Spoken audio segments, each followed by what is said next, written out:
resulta que ese material de laboratorio se clasifica dependiendo de las características que esté presente. Entonces, hay diferentes tipos de materiales dentro de los laboratorios. Tenemos el de vidrio, tenemos otro que es de porcelana, tenemos otro que es de plástico, tenemos otro que es de aluminio, digamos que, y otros de madera. Los que menos se utilizan son los de madera y los de plástico, porque resulta que la madera puede llegar a que le caigan pedacitos de madera a las muestras y eso las puede contaminar. O hay químicos que son altamente corrosivos que lo que hacen es que se van comiendo la madera. Ustedes han visto que con el cucharón que la mamá revuelve la sopa, cada día es más pequeñito, ¿sí? Si se han percatado de eso, y es porque la humedad va haciendo que se vaya comiendo la madera. Entonces, por esa razón casi no se utiliza. Y el plástico tampoco, porque resulta que el plástico le va saliendo como unas mechitas, como unos hilitos, entonces eso también puede llegar a contaminar. Por eso los más utilizados son vidrio, aluminio, acero o hierro, cualquier metal, y la porcelana. La porcelana también es supremamente usada. Pero tenemos también madera y tenemos plástico. ¿Listo? Entonces, dentro de ellos hay unos materiales que se utilizan más que otros. Y cuando nosotros los vemos, de inmediato decimos, ay, eso es un elemento de laboratorio de química. Entonces, la idea es que nos vayamos por lo menos reconociendo los nombres. Entonces, hay algo que se llama el material volumétrico y como su nombre lo indica, sirve para medir volúmenes exactos. Entonces yo sé que ustedes a la mano han tenido una jeringa, ¿cierto? Todos hemos tenido una jeringa en la mano y nosotros sabemos que la jeringa viene volumetrada. ¿Qué quiere decir volumetrada? Que trae unos numeritos para poder medir cantidades exactas.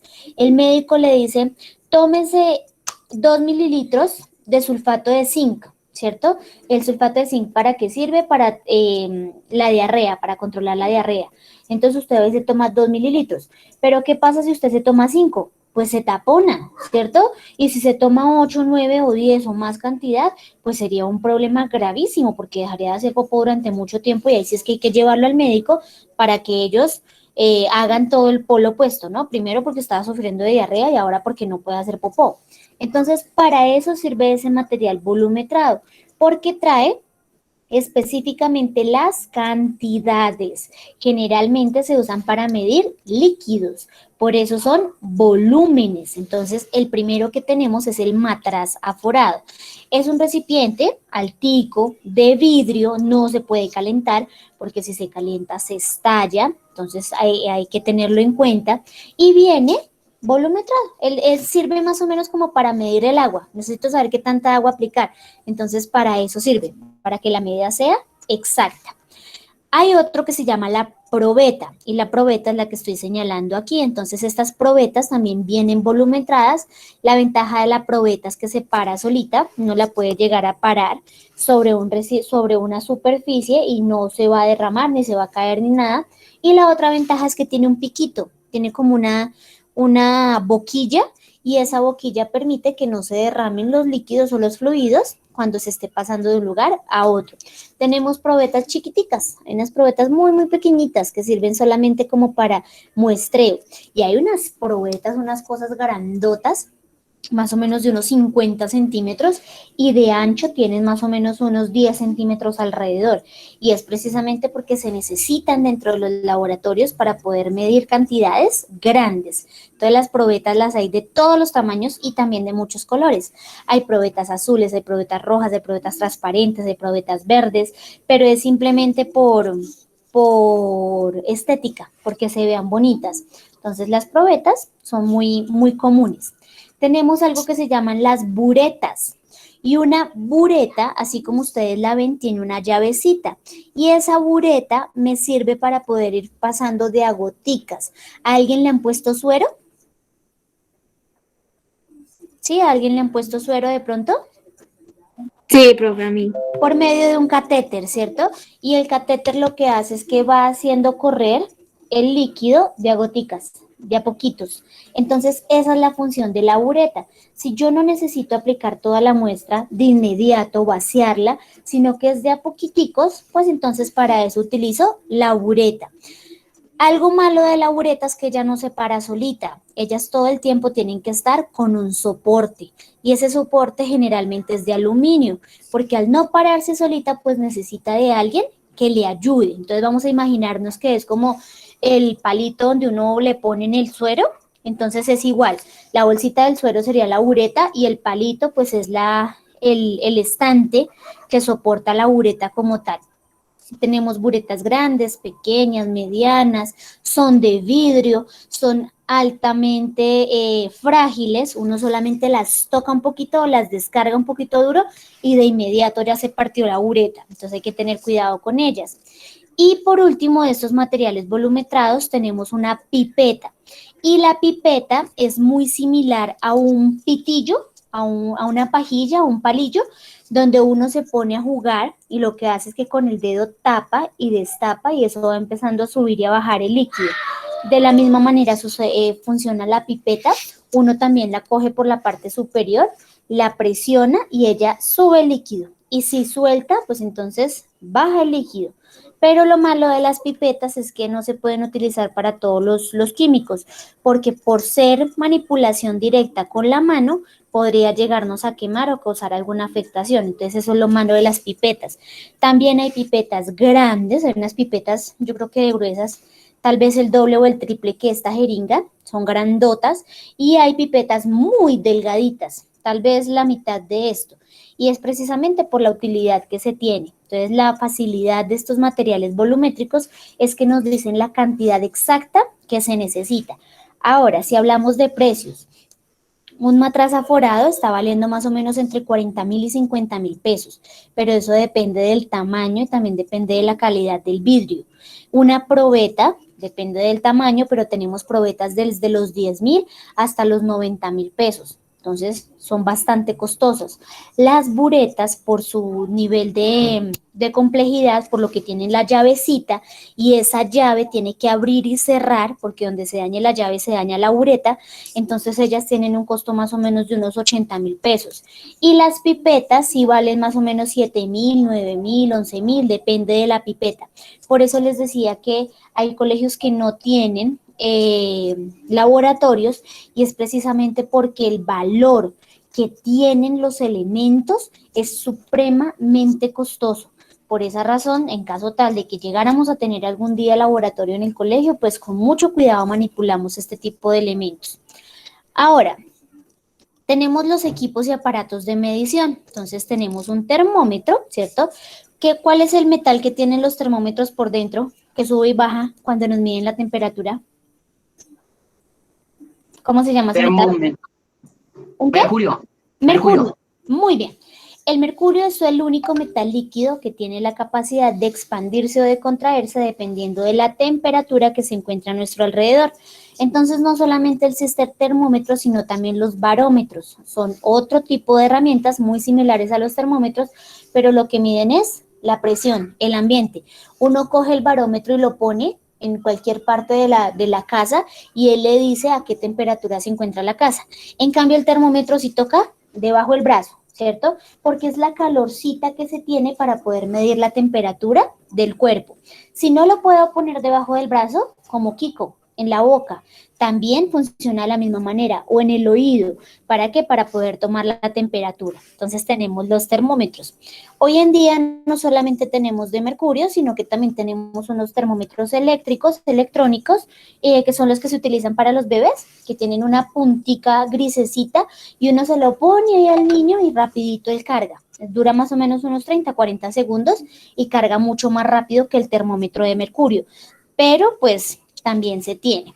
La balanza digital o de presión, a veces las tienen las mamitas en las casas cuando trabajan con repostería, cuando trabajan en las panaderías, ellos tienen balanza digital porque necesitan saber específicamente qué cantidad se debe aplicar en cierta sustancia, o para hacer el pan o para hacer una galleta, o bueno, estas balanzas son muy comunes.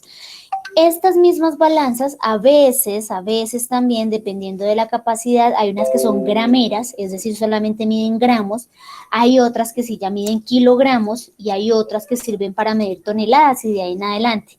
Entonces, por ejemplo, las que miden kilogramos podríamos llegar a medirnos sobre ella sin ningún problema. Nos paramos en esa balanza y medimos nuestro peso sin ningún inconveniente.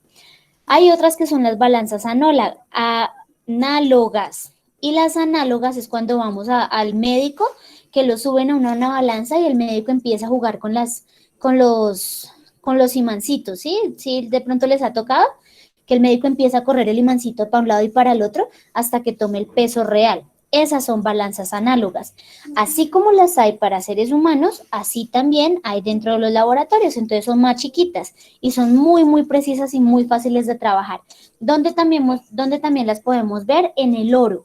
Cuando están pesando oro, entonces ellos ponen un pedazo de imán a un lado y al otro empiezan a poner los gramitos de oro. Esas también son balanzas análogas. Es decir, que no son digitales, no tienen tecnología, pero sirven para pesar. Pesas para balanzas análogas de brazos, entonces lo que les decía son unas barritas de metal o pueden ser unas barritas de hierro y lo que hacen es que dicen esta barrita pesa 1 kilogramo, entonces vamos a contrastarla con esta. Entonces si quedan iguales es porque pesa 1 kilogramo, si queda por debajo es porque pesa menos o si queda por encima es porque pesa más. Entonces a eso se refiere una balanza análoga, ¿listo? Que se la pasa ahí como en ese movimiento. Bueno, ellos más bien son económicos, podemos conseguir termómetros desde los 3.000 pesos, una balanza digital puede valer 20.000, máximo 40.000 pesos dependiendo de la calidad, las balanzas análogas valen más o menos unos 40.000 pesos, tampoco es que sean muy costosos, pero pues sí mejor tener cuidado en caso tal de que lleguemos a manipularlas. Material para soporte y sujeción de pinzas y soportes. Entonces, como todo no lo podemos hacer directamente con la mano, porque nos podríamos llegar a quemar y tampoco podemos llevar el chiro de la cocina para ayudarnos a soportar, digamos que ese material. Entonces, para eso existen las pinzas. Entonces, tenemos diferentes clases de pinzas. Hay pinzas de soporte metálico, es decir, que traen un soporte y ellas solitas agarran. Hay otras pinzas que son de madera, sobre todo cuando el tubo de ensayo se calienta, que llega a altísimas temperaturas. Si yo voy y lo cojo con el guante se queda pegado al tubo o se puede quedar pegado a la mano y me puede llegar a quemar. Entonces, por eso están las pinzas de madera. Tenemos otras pinzas que son metálicas y esas sirven para agarrar también materiales. Un trípode, que es un soporte de 3 paticas, y ahí lo que uno hace es que pone la rejilla, entonces aquí está el trípode y uno pone la rejilla y lo convierte en una estufa. Entonces mete el mechero, que ya ahorita los vamos a ver, mete el mechero por debajo, el trípode por encima y la rejilla encima, y uno pone la ollita del almuerzo a calentar. Así funciona exactamente como una estufa. Estos trípodes, ¿ustedes han ido a una fiesta donde sirven comida buffet? Sí, el buffet donde le sirven a uno y empiezan a calentar ahí con el mechero por debajo. Ese soporte Sí. que sostiene la olla, eso es un trípode. Y la rejilla también la tienen esos soportes. Entonces uno se acerca, la próxima vez que vayan a una fiesta, vayan y chismoseen cómo es eso. Entonces se van a dar cuenta que hay un mechero, generalmente un mechero de alcohol como este que se encuentra acá, con alcohol industrial. Ellos lo prenden, lo meten debajo del trípode, ponen la rejilla y encima le ponen la olla para que la olla no se vaya a escurrir y pues apague el mechero. Entonces esas se utilizan en las fiestas. Tenemos aros también para sujetar los soportes, tenemos una doble nuez, que es una doble nuez que tiene agarraderas a los dos lados. Agarro acá y agarro acá. Entonces eso es una doble nuez y necesito calentar 2 muestras al mismo tiempo. Las gradillas y las taradillas, que son las mismas, de estas sí hay una en el colegio, que es una cosa de madera donde se ubican los tubos de ensayo, porque como el tubo de ensayo no se para solito, entonces necesita un soporte. Esto se llama entonces una gradilla. Generalmente son de madera, pero también las hay de plástico. Estos materiales más bien son económicos, dependiendo también de la característica, pero ninguno de los que está aquí supera los 50.000 pesos. Estaría más o menos entre los 5.000 y los 50.000 pesos. Ninguno supera más de ese valor. El material para contener líquidos, entonces tenemos 3 principalmente, aunque hay más. El matraz de fondo redondo, que es como una especie de balón, pero la desventaja es que no se para solo, entonces siempre tendrá que estar acompañado de un soporte. Este hijo de madre sí que vale plata. Uno solo de ellos puede valer 70.000 pesos y hasta 140.000 pesos, dependiendo del tamaño. Hay unos balones, hay unos matraz chiquitos, pequeñitos. No sé si ustedes los han visto en las películas, que es los que utilizan como pipas, que ellos lo que hacen es que le aplican dentro la metanfetamina, lo calientan y empiezan a absorber a través de él. Entonces es como una bolita con un pico, y eso es lo que utilizan como pipas. Ese matraz de fondo redondo puede estar entre los 70.000 y los 140.000 pesos. Es supremamente costoso. Y la desventaja grandísima que tiene es que uno toca tantico la superficie, por ejemplo, está caliente, y vaya y toque el mesón que está frío y ¡bum!, de una vez estalla. Entonces es por eso también es tan costoso, porque es supremamente delicado, es muy, muy delicado. Y tenemos unos matraz de fondo redondos, unas cosas grandotas, imagínense ustedes una pipa, pero a tamaño balón de basquetbol, así más o menos, unas cosas gigantescas, supremamente de cuidado. También son aforados, son volumétricos, quiere decir que traen las medidas. Tenemos el matraz Erlenmeyer, que este es nuestro símbolo. Cuando nosotros vemos este matraz, decimos, jue madre, eso ya es de la química, matraz Erlenmeyer. Y este Erlenmeyer también tenemos unos chiquiticos que miden mililitros y tenemos unos burros de Erlenmeyer grandísimos.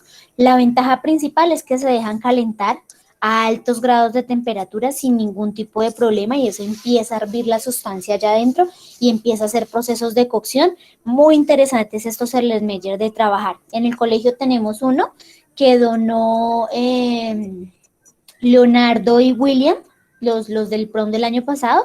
Ellos donaron un Erlenmeyer medianito y les costó 35.000 pesos. Entonces son costositos, pero son muy buenas herramientas.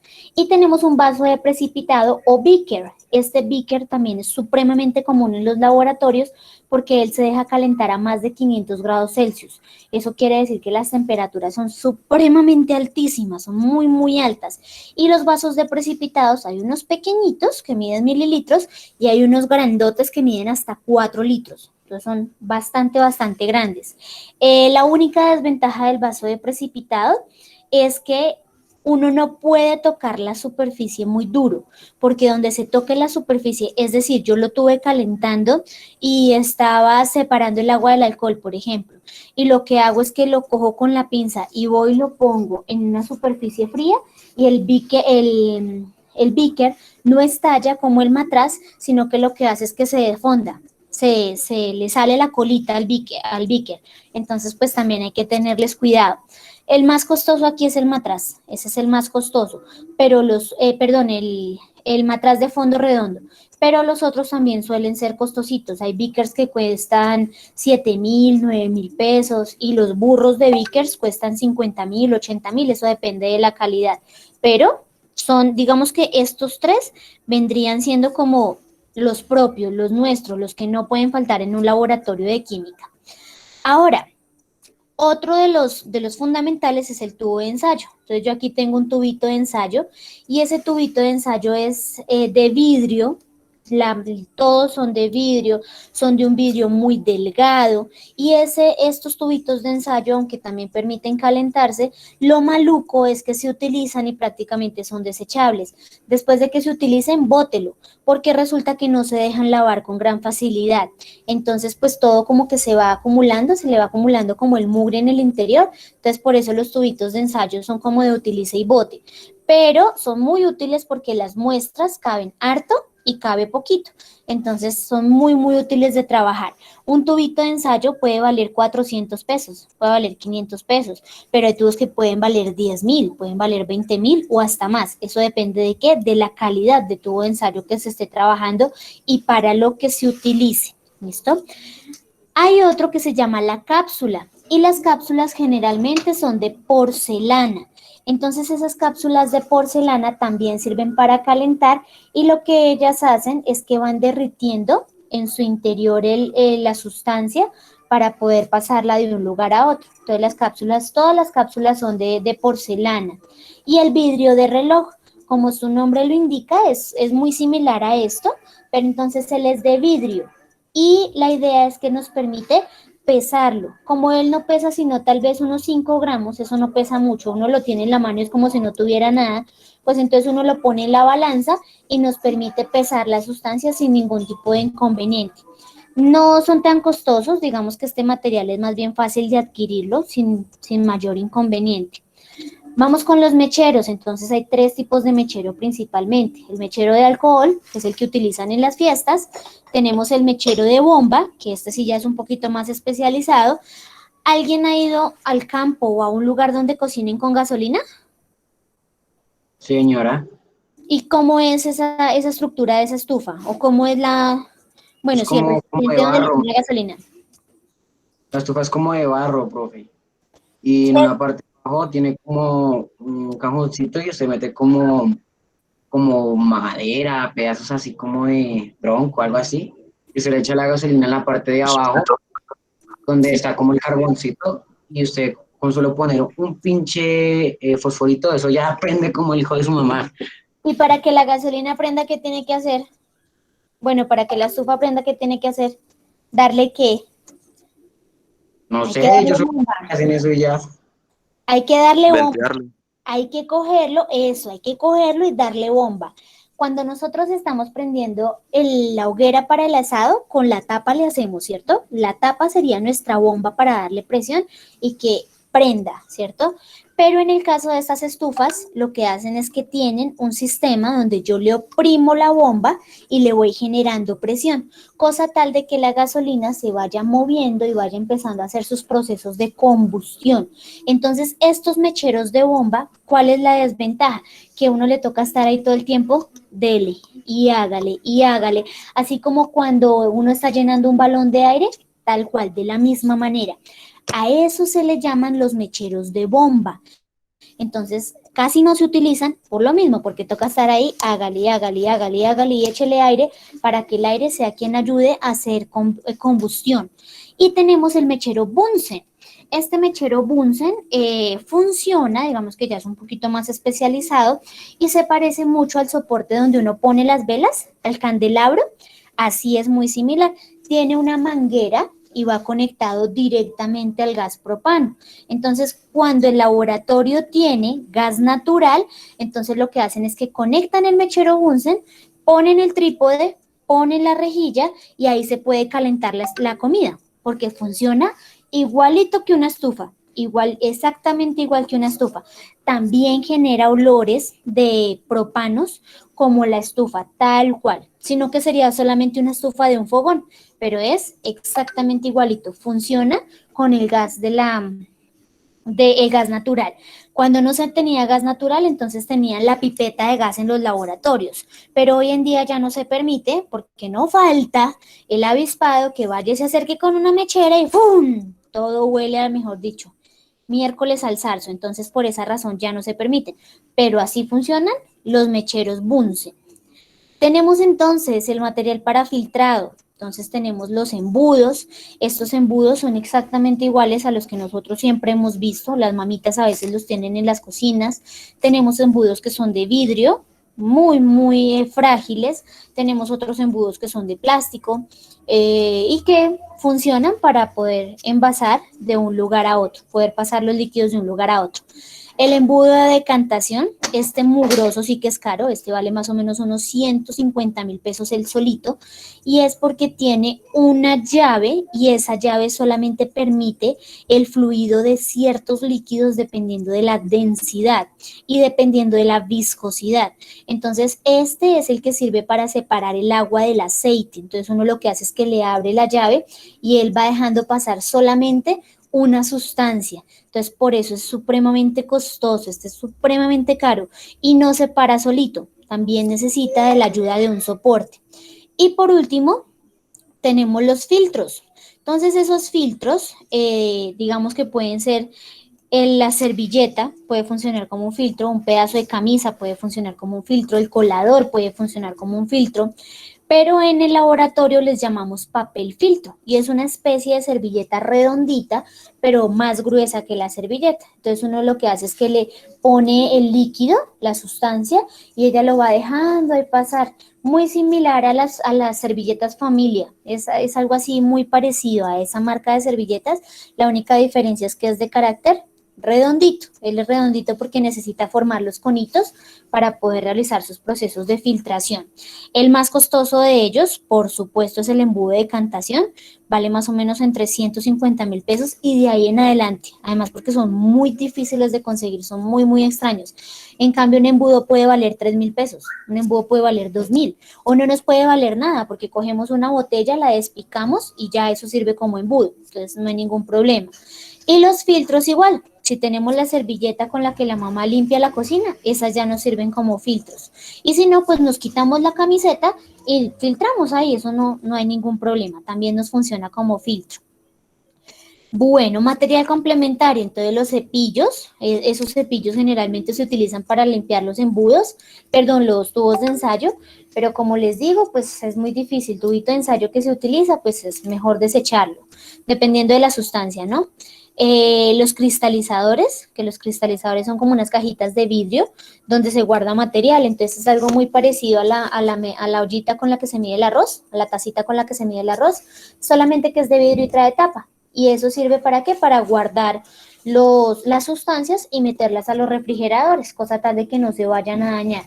El mortero, que yo creo que sí todos tenemos un mortero en casa, y es el que tiene una cabecita redonda, es como una especie de bombombún, es algo así muy parecido. Es el del ajo, uy, llegó Martín. Es entonces, él tiene una cabecita como la de un bombombón y uno va empezando a triturar. Entonces, eso es un mortero. La cápsula generalmente es de porcelana, también hay unas que son de madera, y el mortero puede ser porcelana o madera también. Entonces, ellos funcionan los dos al mismo tiempo.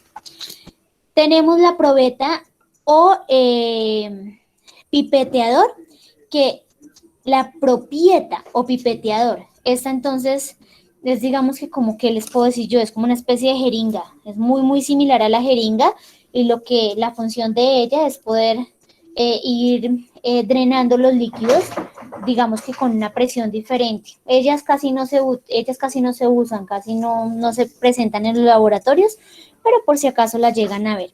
Las espátulas, estas sí son muy utilizadas y creo que todos hemos tenido una espátula cuando ayudamos a quitar la humedad en las casas o cuando estamos resanando alguna pared, ahí tenemos las espátulas, entonces ellas nos sirven para recoger una sustancia, llevarla hacia otro lugar, para limpiar a veces los recipientes, entonces ahí están. Un frasco lavador, y ese frasco lavador, la idea es que es de plástico para que lo podamos apretar. Entonces, cuando yo lo aprieto, sale el agua con presión y eso me ayuda a ir lavando. Entonces, también existen los cuentagotas, que son los goteritos también. Esos goteritos son de vidrio, esos goteritos son supremamente frágiles y no cargan mucha capacidad, más bien las capacidades son de góticas. Estos son muy, muy, muy útiles para cuando vamos a medir gotas. Los tenemos así y también tenemos los tarritos. A uno a veces le dan un medicamento con un tarrito. Entonces ellos también nos sirven como goteros. Las cajas de Petri o placas de Petri, muy parecidas al cristalizador, pero son más chiquitas. Entonces esas las hemos visto en las películas, cuando guardan muestreos sobre todo de bacterianas. Entonces uno lleva la materia fecal o lleva la orina a que ellos le hagan el rastreo. Ellos lo que hacen es que lo vacían en una cajita de Petri y lo ponen bajo el microscopio y empiezan a mirar a ver qué es lo que se está moviendo dentro de esa sustancia. Entonces, muy útiles las cajitas de Petri. Y una varilla de vidrio. Entonces, esas varillas de vidrio son delgaditas, son como una especie de lápiz. Hay unas que son largas, otras que son cortas y sirven para mezclar. Esa es la función de la varilla de vidrio, que nos sirvan para mezclar. Estas sí son un vidrio macizo, es decir, yo no le puedo ver hueco, así como lo estoy haciendo aquí con el tubo de ensayo, que es hueco, sino que estos son macizos, es decir, es vidrio por todas partes, cosa tal de que yo agite sin que se me vaya a romper ni que vaya a causar ningún tipo de afectación. Y creo que lo que falta ahí son los corchos. Entonces tenemos corchos también de diferentes tamaños, de diferentes materiales. Este corcho, por ejemplo, es de madera, pero hay otros que son de plástico. Y lo que hacen es que taponan la muestra. Entonces, por ejemplo, yo pudiera aquí meter vinagre con bicarbonato de sodio, ajito, ¿cierto? Tapo y ajito, y lo que hace la presión es que ¡fum! Me sale disparado el corcho. Entonces, para eso sirven este tipo de elementos. Bueno, no sé si hasta ahí tengan dudas, preguntas, inquietudes, algo que saber.